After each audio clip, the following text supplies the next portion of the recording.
Сегодня предлагаю вам 4 очень интересных и вкусных блюда на Пасху. Каждое из этих блюд займет достойное место на вашем праздничном столе, а гости останутся в восторге. И первое блюдо – это очень необычная, красивая и недорогая закуска. Всем привет! А для начала нам понадобится несколько штук отваренных шампиньонов. У меня были такие маленькие, и я использовал примерно 10-12 штук. Нам их нужно натереть на самую мелкую терку. Если не хотите возиться с теркой, их можно будет просто пропустить через мясорубку. Натертые грибы на несколько минут отставляем в сторонку. Далее нам понадобится 4 куриных яйца, отваренных вкрутую. Их нужно будет разделить на белки и желтки. Белки мы пока что отставляем в сторонку, а желтки нам нужно натереть на ту же самую терку, что мы натирали шампиньоны, и сразу же в ту же самую тарелку. Вот это все нам нужно немножко посолить и поперчить. Соль и перец, как всегда, добавляйте по своему вкусу. И добавляем к шампиньонам и желткам примерно 1 столовую ложку майонеза. Затем вот это все нужно очень хорошо перемешать до однородного состояния. Итак, первая намазка, первый слой у нас уже будет готов. Мы отставляем его пока что в сторонку. Далее нам понадобится глубокая тарелка и 150 грамм твердого сыра. Твердый сыр берите по своему усмотрению. Берите тот, который больше всего любите. Натираем его на мелкую терку. После того, как натерли твердый сыр, в ту же тарелку на той же терке мы будем натирать белки из 4 куриных яиц. Далее нам понадобится еще 2 плавленых сырка. Их мы тоже будем натирать на мелкую терку в эту самую тарелку. Но маленький такой лайфхак. Чтобы сырки не прилипали к терке, нужно взять подсолнечное масло, кисточку и терку с двух сторон аккуратно смазать вот так вот подсолнечным маслом. Ну и вот посмотрите, после того, как смазали терку, берем сырки и начинаем их натирать. Сырки натираются очень легко и нигде ничего не прилипает. Затем все, что у нас есть в глубокой тарелке, нужно немножко все поперчить. Соль не добавляем, так как у нас 2 вида сыра, я думаю, соли будет предостаточно. Еще в эту глубокую тарелку мы будем добавлять чеснок. Нужно взять 3-4 зубчика чеснока и пропустить их через чесночный пресс. Далее сюда же нужно добавить примерно 2 столовые ложки майонеза. Если же вы не любите майонез, можно добавить греческий йогурт и немножко горчицы. Берем ложку и очень хорошо все перемешиваем до однородного состояния, так чтобы все продукты между собой хорошо перемешались. Ну и дальше приступаем непосредственно к сборке нашей красивой и очень вкусной закуски. Берем небольшой лист пергаментной бумаги. Пергаментную бумагу можно заменить пищевым целлофаном. И нам понадобится еще вот таких вот 12 кружков солями. Солями должна быть именно вот такая вот большая, потому что с маленькой будет очень сложно скрутить рулет.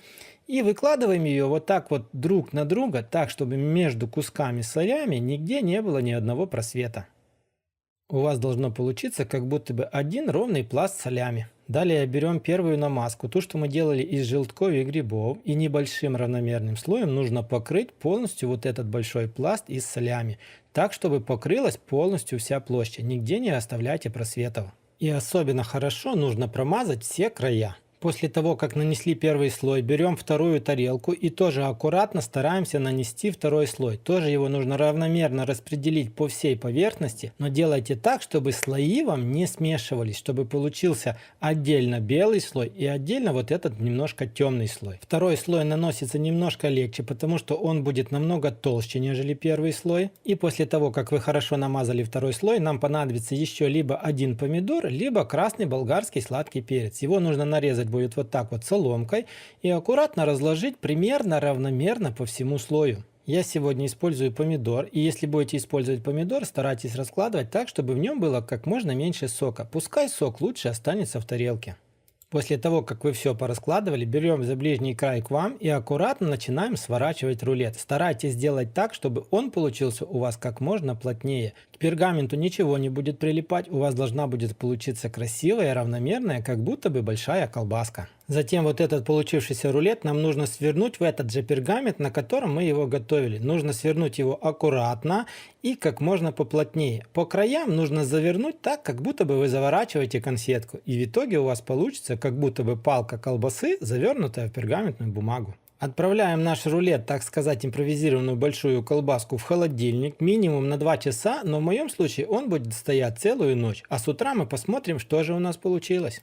Достаем рулет из холодильника, видим, что форму он держит очень хорошо, плотно, разворачиваем его из пергаментной бумаги, берем нож и нарезаем его на порционные куски. Видим, что при нарезании он форму держит хорошо, ничего нигде не разваливается, не разлопывается. В разрезе смотрится рулет очень красиво, а на вкус получается обалдеть как вкусно. А этот рецепт понравится не только взрослым, но и детям. Мясо получается нежное, вкусное и нежирное. И я уверен, что такой рулетик первым исчезнет с вашего праздничного стола. Для начала нам понадобится кусок мяса, не жирного, но так, чтобы он хорошо подходил на отбивные.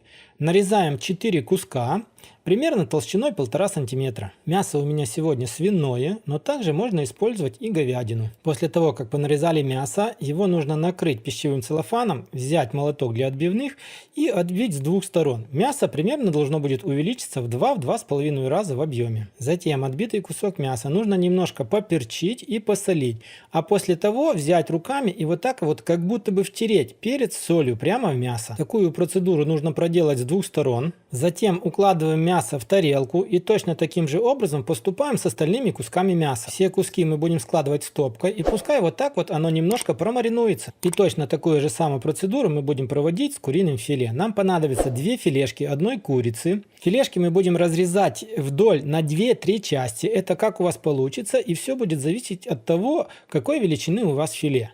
Точно так же мы накрываем куриное филе пищевым целлофаном, берем молоток, маленькими зубьями стараемся отбить, тоже чтобы мясо увеличилось в объеме примерно в 2-2,5 раза. Но смотрите, не перестарайтесь, чтобы в мясе не было дырок. Дальше каждый кусок мяса нам точно так же с двух сторон нужно будет поперчить, посолить. Соль с перцем нужно будет руками опять-таки втереть в мясо, чтобы оно хорошо пропиталось. И опять все будем укладывать стопкой, чтобы оно все промариновалось в собственном соку. Ну а затем нам понадобится терка и 3-4 зубчика чеснока. Чеснок нужно будет натереть на мелкую терку. Натертый чеснок пока что отставляем в сторонку. Ну а дальше нам только остается собрать наш рулет вместе. Берем пергаментную бумагу, застилаем разделочную доску, берем свиное мясо, то, что мы отбивали на отбивные, и вот таким вот способом будем укладывать одно на второе, так сказать, лесенкой, чтобы когда мы будем сворачивать, у нас был хороший зацеп, как будто бы было одно сплошное полотно из мяса. Затем нам нужно взять чеснок и постараться равномерно распределить его по всей поверхности свиного мяса. После чеснока нам нужно взять целые зерна горчицы и тоже распределить их по всей поверхности свиного мяса. И только после этого мы будем раскладывать куриное мясо. Смотрите, куриное мясо нужно раскладывать будет поперек того, что мы разложили свиное мясо. Это для того, чтобы был более хороший сцеп и более хорошо держался рулет. Раскладываем полностью все мясо. Если у вас оно будет лишним, его нужно будет разложить полностью все, даже если это займет у вас 2 слоя, так как у меня. А затем берем аккуратно вот так вот за пергамент и стараемся свернуть ровный, красивый, аккуратный рулет. Пергамент в мясо сворачивать не нужно, нужно просто сделать так, чтобы мясо не разлетелось. Получилось все аккуратно и более-менее ровно.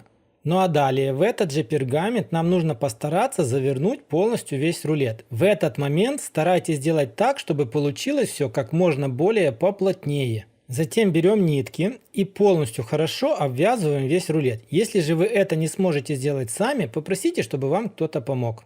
Ну и вот как-то так у меня получилось перевязать рулет нитками. После этого, как вы проделали такую процедуру, перекладываем мясо на противень и отправляем полностью все в духовку, разогретую до 200 градусов, ровно на 1 час 20 минут. Через час 20 достаем хороший, красивый, пропекшийся уже рулет. Наверх на рулет вот так вот прямо в противень укладываем разделочную доску, а наверх на доску нам нужно установить какой-то пресс. У меня это будет 3-литровая банка с закруткой. И в таком вот положении нужно вот это все будет оставить минимум на 3-4 часа.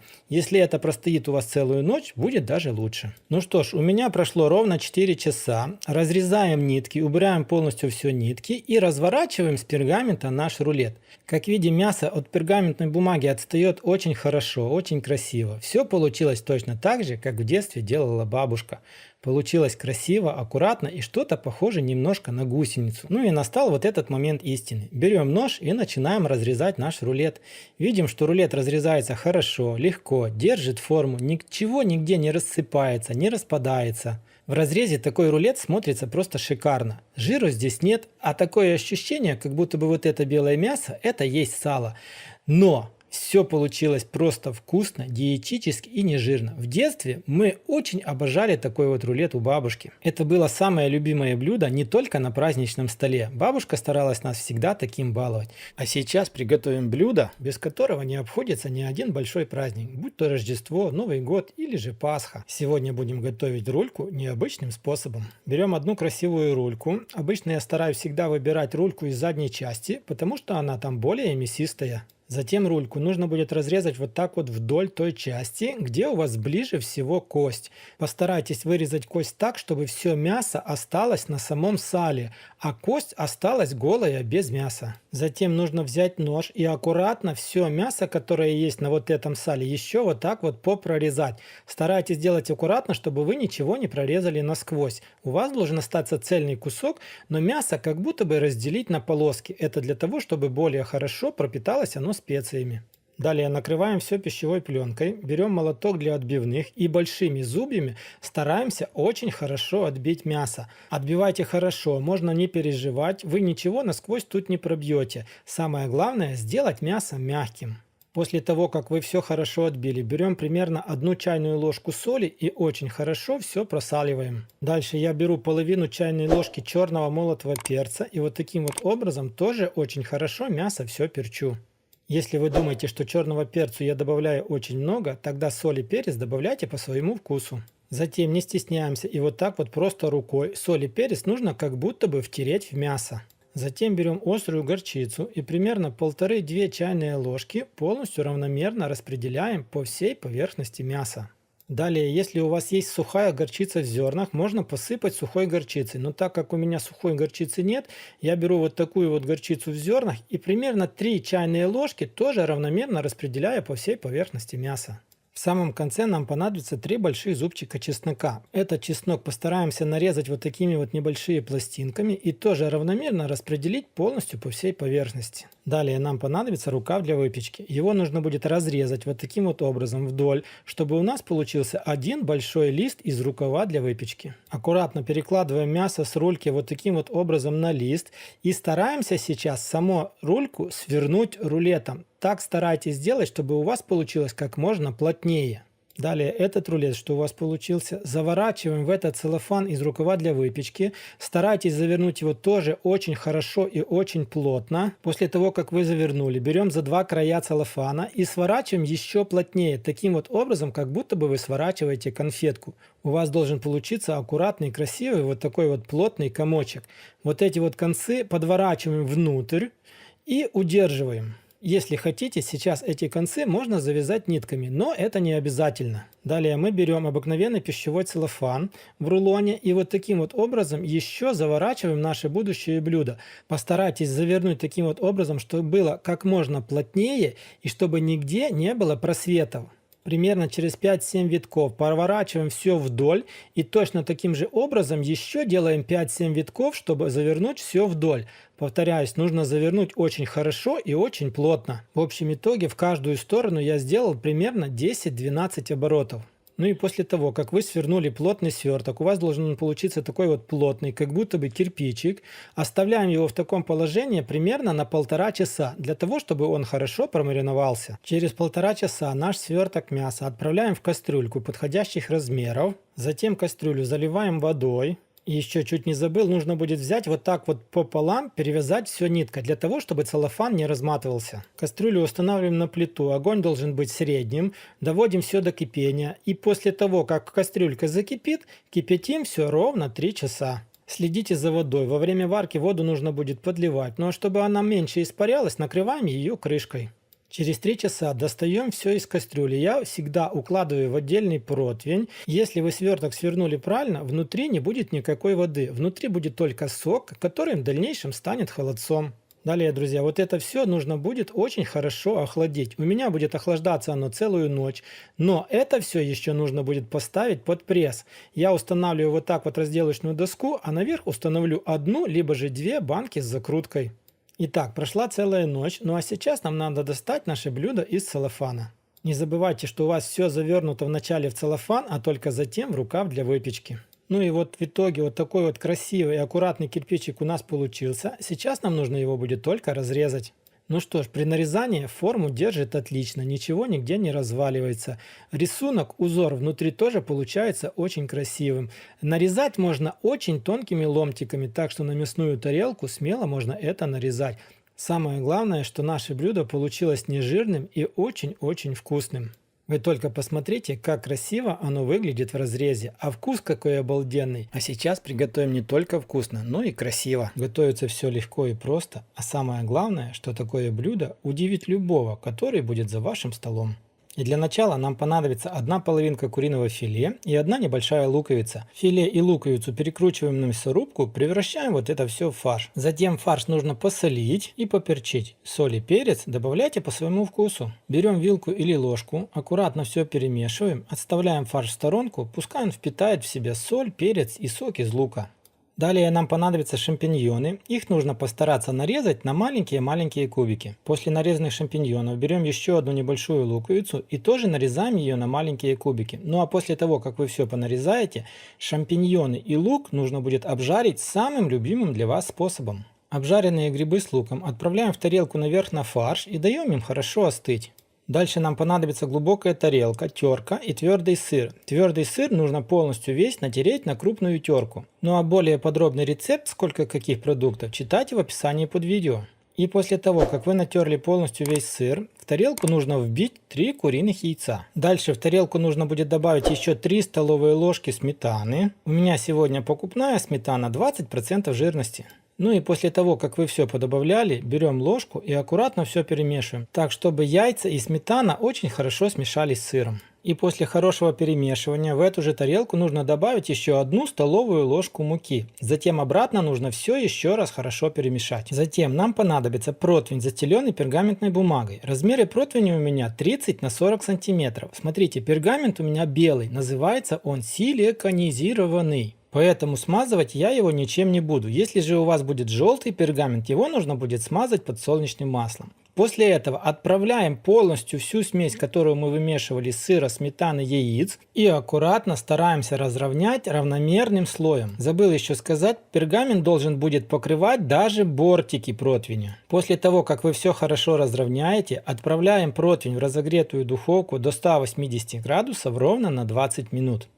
Тем временем, пока будет выпекаться корж, мы берем ложку, берем фарш и грибы. Все хорошо, аккуратно перемешиваем, так чтобы грибы равномерно были распределены по всему фаршу. Через 20 минут достаем корж из духовки и примерно минутки 3 дадим ему остыть. Затем мы берем еще один лист пергамента, переворачиваем корж из противня на второй лист пергамента, а первый, тот, который был в противне, мы будем аккуратно снимать. Видите, что отстает все очень хорошо и получается очень красивый корж. Пока он еще теплый, берем уже намешанный фарш с грибами и равномерным слоем, примерно толщиной до 5 мм, нужно распределить полностью по всей поверхности коржа. Единственный нюанс, с дальней от вас стороны, примерно сантиметра 3, фаршем заполнять не нужно.